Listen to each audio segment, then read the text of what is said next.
Welcome to Success from Scratch, your place for innovation, creativity, and the blueprint of success from peak performers just like you.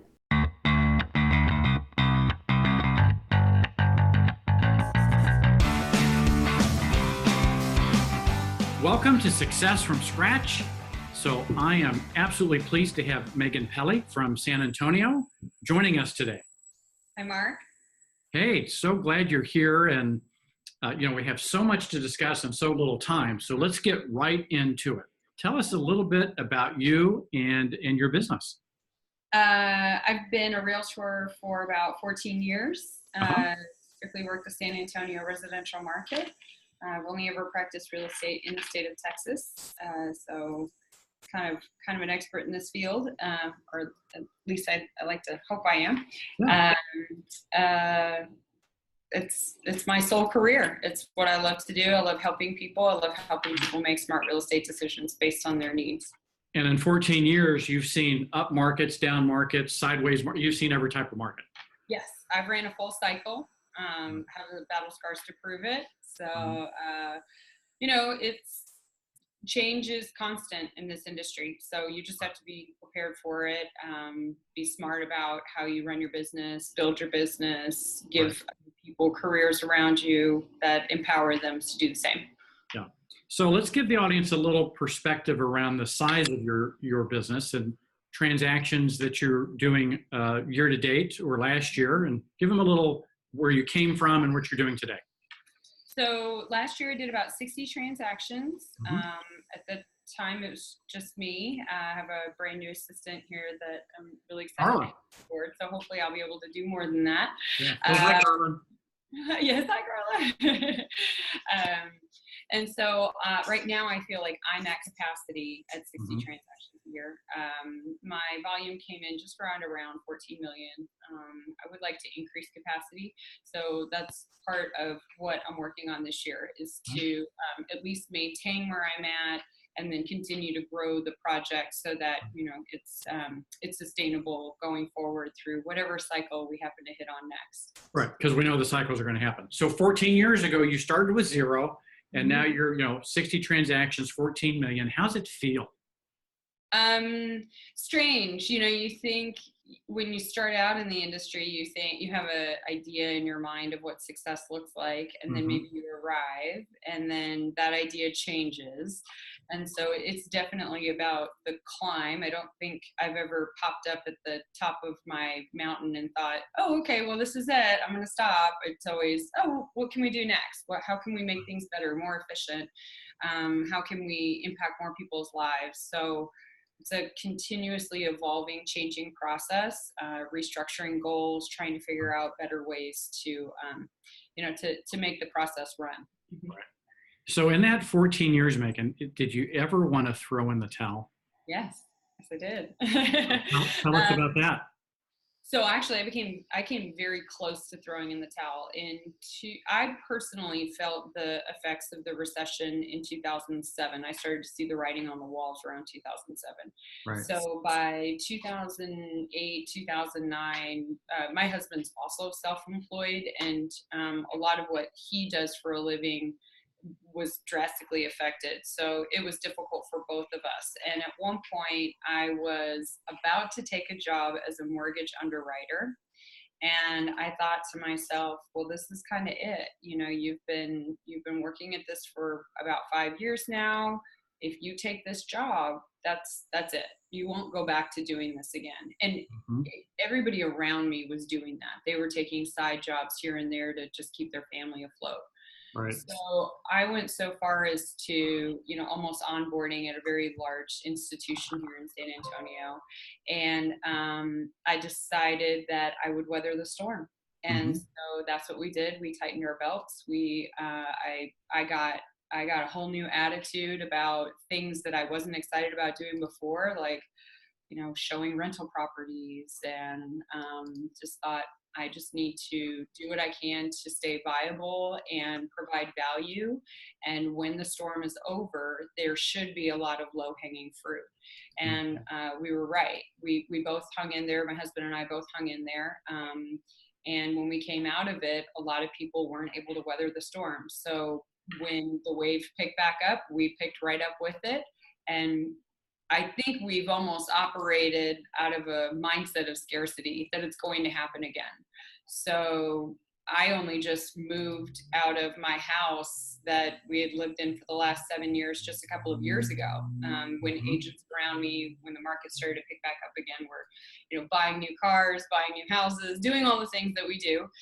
We still maintained a really modest lifestyle and have really been cautious about how we do things. And a lot of economists are projecting that we'll have another correction. So we're packing our bags and preparing for that as well. And we hope that, the lessons we learned during that time will carry us forward on this next time around.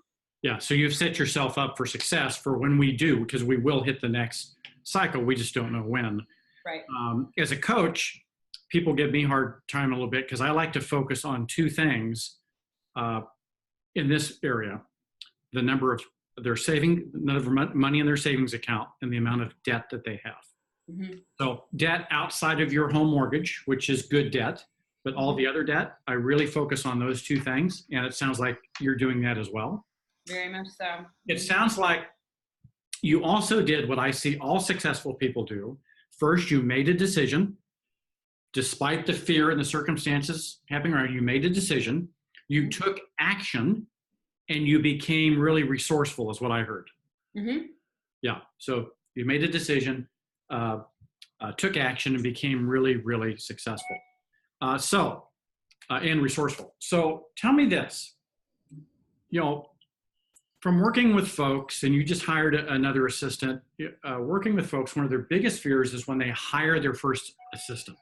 Mm-hmm. How did you work through the fear, through taking on the payroll, through all those emotions you went through in hiring an assistant? Tell us about that.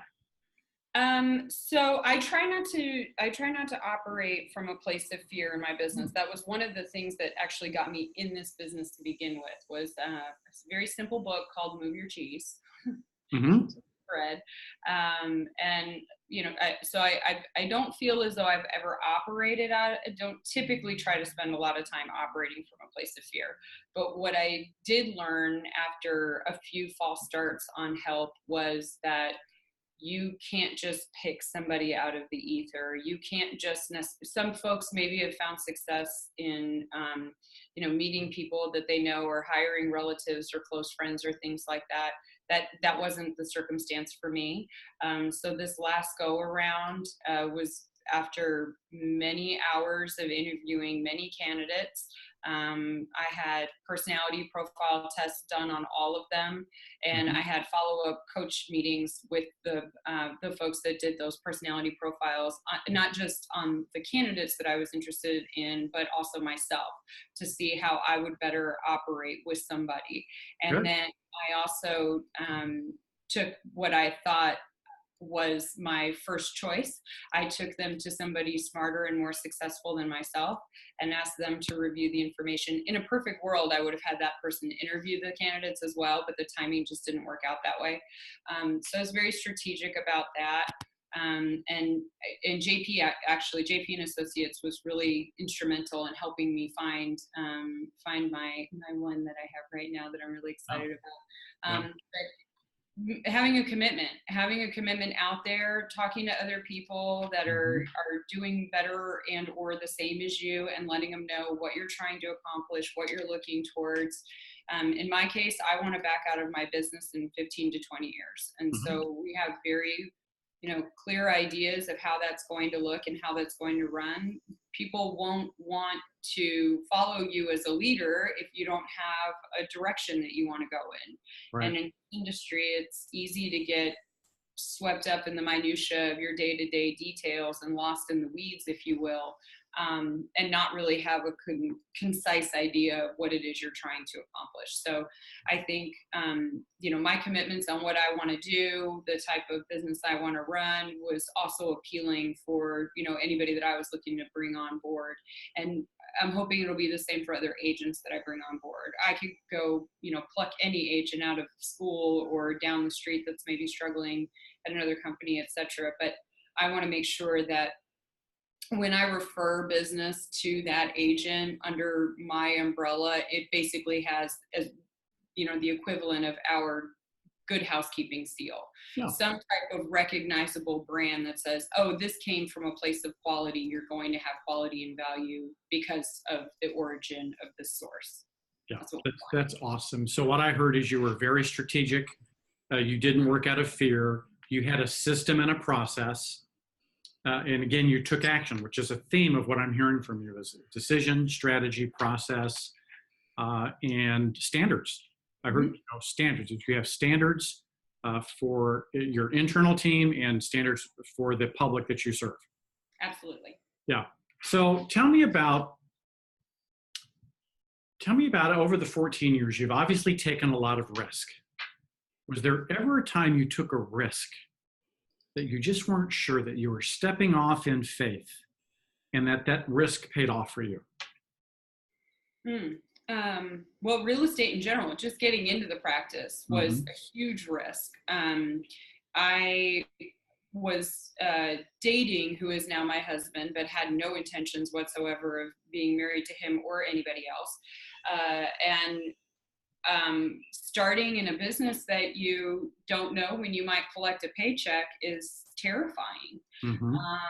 But it just seemed like if I didn't, I was going to continuously be limited in what I wanted to do, where I wanted to go in my life, how much money I could make, how flexible I could be with my time. I was always told where I worked, where we love having you, the machine doesn't run without you.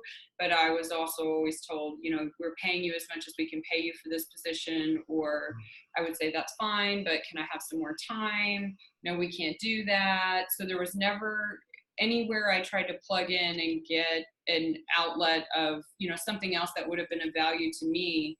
I just kept hitting brick walls. And I started to think, the only way I'm going to have control over this is if I do something really drastic.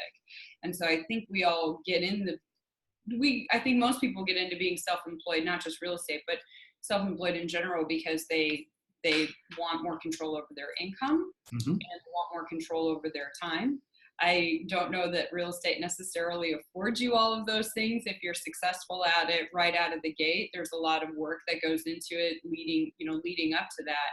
But if you do it right and you're strategic about it, you can absolutely have all of those things. So that's what I'm angling for now.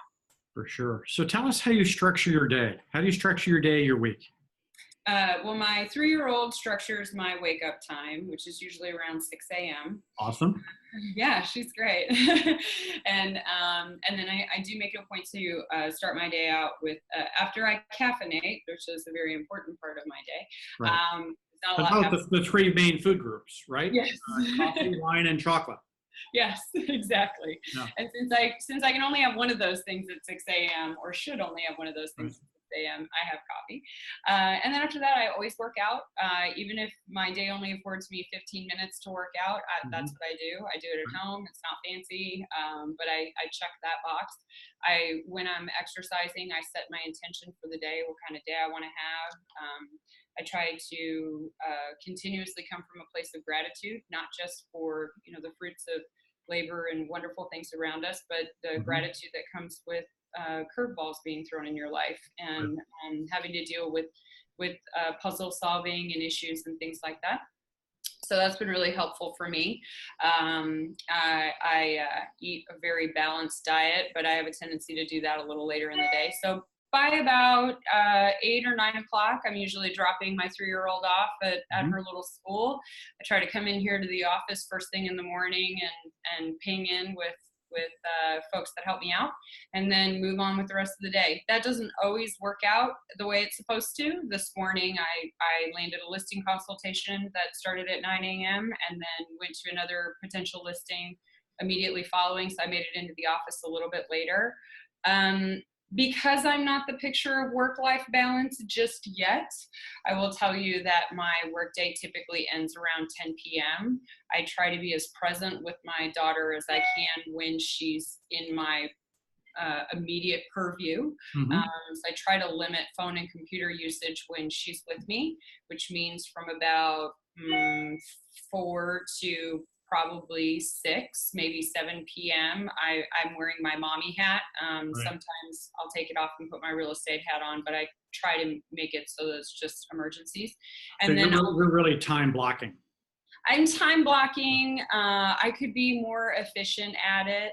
Mm-hmm. And then I do end up picking up a night shift is what I call it. I call it working the night shift, which is where I knew I needed some help, was, going in at the end of the day, doing all of those market analysis, doing all the paperwork and all of those little things.